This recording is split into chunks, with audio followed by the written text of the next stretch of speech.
But I think that the trends that are going to govern all our lives and investment lives, and maybe our children, are going to be the same things that I think we've talked about at Simon's Forum before.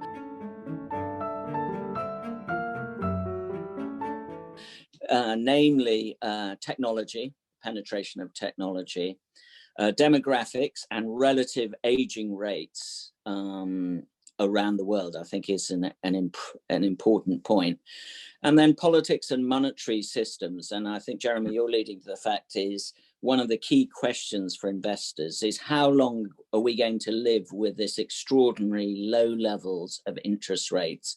And now government borrowing levels at even higher levels. I mean, you'll all remember conversations about, is this sustainable before COVID?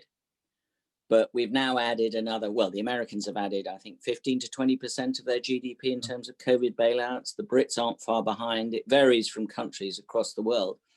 So I think the inflation question, and I've been wrong on this, maybe I've been brought up in the wrong era, but I don't think you can have this increase in spending, money supply, etc., without some effect on pricing. At the moment, it's in asset prices.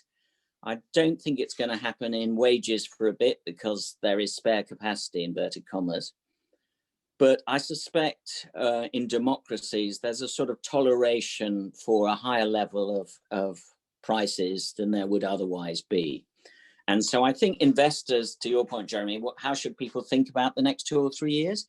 Some form of inflation hedges or protection people should think about having in their portfolio. As we know, timing is very difficult, but I think the balance of probabilities would suggest that inflation's going to pick up at some point. I don't know what's your feeling, Jeremy.